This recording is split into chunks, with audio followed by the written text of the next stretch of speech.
Assalamualaikum warahmatullahi wabarakatuh. Magandang araw po sa ating lahat. Ako po si Shaira, ang nasa likod ng kantang Selos na siyang nagpasaya sa karamihan sa inyo. Una po sa lahat ay aking pasasalamat sa aking mga kapwa Pilipino na itinangkilik at pinagmalaki ang aking mga kanta.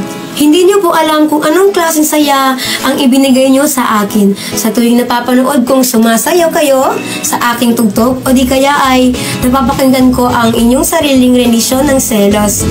Noong nilabas po namin ang kantang ito, ay hindi po namin inaasahan na papatok ito, lalong-lalo na sa mga kapwa naming na taga Luzon and Visayas. Naisip ko, sino ba naman ako? Isang dihamak na babaeng mangsamuro na nais lamang ipalabas ang kanyang hilig sa musika. Kung kaya, napakalaki po ng aking pasasalamat ngayon dahil napakadaming oportunidad ang nabuksan para sa akin mula nung makilala ang kantang Selos. Pero sa kabila ng saya, hindi po namin maiiwasan na magkaroon ng problema, lalo na't aminado naman po ako na hango lang po sa ibang kanta ang melodiya na ginamit para sa aking awitin. Minsan ay nasasaktan ako sa mga nababasa kong comment sa Facebook kung saan parang nararamdaman ko na para akong inahila pababa. Imbis na maramdaman ko ang kanilang suporta, may mga nagsabi pang baka hindi na ako makabangon dahil sa kasong sinampa ng original artist na si Lenka laban sa akin. Sa tulad kong isang local artist na baguhan pa lamang, sa kalakaran ng musika, naging leksyon po sa amin ang mga naturang pangyayari.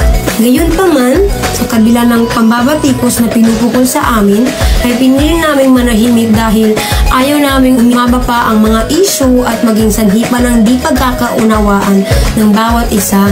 Kaya humihingi lang po kami ng konting pangunawa.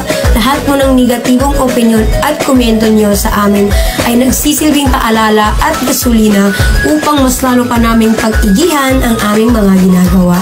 At para maliwanagan ng lahat tungkol sa issue na ito, gusto ko naman po ipaalam na wala pong kasong sinapalaban sa amin. Sa katunayan, naging mahinahon at mapayapa ang pag-uusap namin ng kampo ni Lenka at nauwi mo ito sa pagkakaroon ng kasunduan hinggil sa pamamaraan na muling paglabas ng kanta sa mga online streaming platforms. At ngayon nga, nais kong ihayag sa inyong lahat na malapit na po naming ibalik sa mga streaming platforms ang kantang Selos. Kasabay na din po ng iba pang kanta ng aming produksyon. Muli po natin mapapakinggan at masasabayan ang kantang Selos. Sana po ngayon ay maging masaya na lamang po tayo dahil hindi lang naman po ito para sa akin, para din po ito sa mga kapwa kong bangsamoro artist at sa mga kapwa kong Pilipino. Nagpapasalamat po kami sa lahat na nanatiling matibay ang paniniwala at suporta sa akin at sa aming produksyon. Sa mga kumontak na nais mag-abot ng tulong hinggil sa mga issue, syukran, salamat po talaga, lalong-lalo na sa mga tunay na kaibigan, kamag-anak na laging nandyan at nagpakita ng concern sa akin, sa AHS Production Family, AHS Legal Team, Board at mga kaibigan na tumulong para maayos ang gusot na ito. Maraming salamat sa inyo. Finally, to my idol Miss Lenka, I want to express my deepest gratitude to you and to your team for allowing me this opportunity. Thank you for the smoothest transaction that we had with your team. It was truly an honor to have been communicating with international companies such as yours. I am and will always be one of the artists that I look up to, and I hope that the day will come when I feel finally get to meet you.